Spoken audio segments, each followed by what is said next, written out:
When we talked about the forced marriage or the early marriages, it is of grave challenge that we have as a country. Remember South Sudan is a young country and the country is struggling with a lot of things and also the government. But first, before I dissect the question, I will first love to define what is a forced marriage and what is a early marriage. When we talked about early marriage, what does the law say about early marriage? And what does the law say about the age of marriageable? Who can get married according to the laws of the country? Okay, according to the Constitution of South Sudan, any person who is eligible to get married should be 18 years and above. That is according to the laws of our country. And that is the same with the laws of Uganda. For you to get married, that is according to the Constitution. You must be 18 years and above. You must have attained the age of marriageable, or the marriageable age, actually, and that is 18 years. So when we come to the context of South Sudan, it is a very big challenge because our civil population is not aware of what our constitution entails. And this is where sometimes you find it is very difficult that the societies, they don't cooperate with what the law said. And it goes back to the government. And the commitment that the government have is not that 100% for them to commit themselves into implement the policies of 18 years and above. So this is the reason why we see that in South Sudan you find young people getting married at the young age. So it is a crime according to the law, and it can be punished. If you marry someone that is below the age of 18, it is a crime. So when we talked about the forced marriage, there's one thing that I need our ladies to understand, and also the boy child or the male gender. They also need to understand that when we talked about forced marriage, what contributes to forced marriage? An elderly person can be forced to marry. Okay? If you're getting married without your consent, and then that is what? That is forced marriage.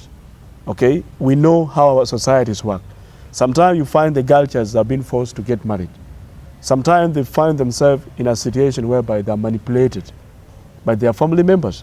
They will be told, you know what, you have to marry this person and this person is going to help you. Let me get in a little bit. When you talk about a man being forced to marry, the video that has been trending, you find an old man of 85 with a girl of 15.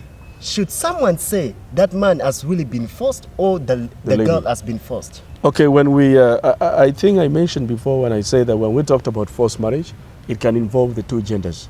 But now let us talk about the young lady. For the case of the young lady, I cannot talk much on it because I've not seen the age assessment form, so that I can tell if this person is underage or if this person is 18 years and above. But let us try to understand it in a way that if she was forced into marriage, others are judging the situation because of the physical appearance. They say, no, you can see easily that she is not happy. Understand? But when we come back to the African societies, how the ladies were brought up, they were brought up in a way that a woman that was brought up according to the African ways, you're not supposed to, you're not supposed to have the eye contact with your man. And that might be the reason, but not to conclude on that. She might have also been forced, okay, because we don't know what actually transpired behind the door. And no one can attest that she's underage because none of us have seen the age assessment form. But we cannot deny the fact that this is one of the cases.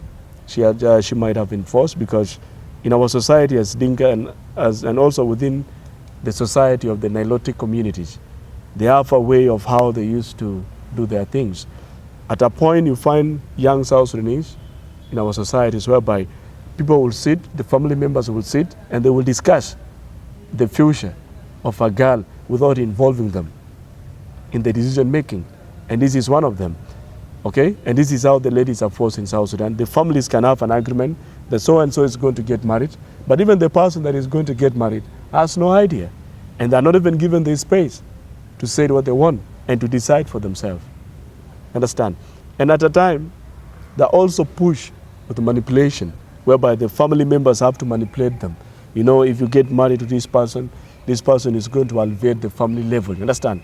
So they use the ladies as an scapegoat from poverty. Understand? So we need to change how we do things in South Sudan. We need to empower our girl child. We also need to let the family members understand, or the communities, that it is very important to empower your daughter, and to make sure that you don't marry them off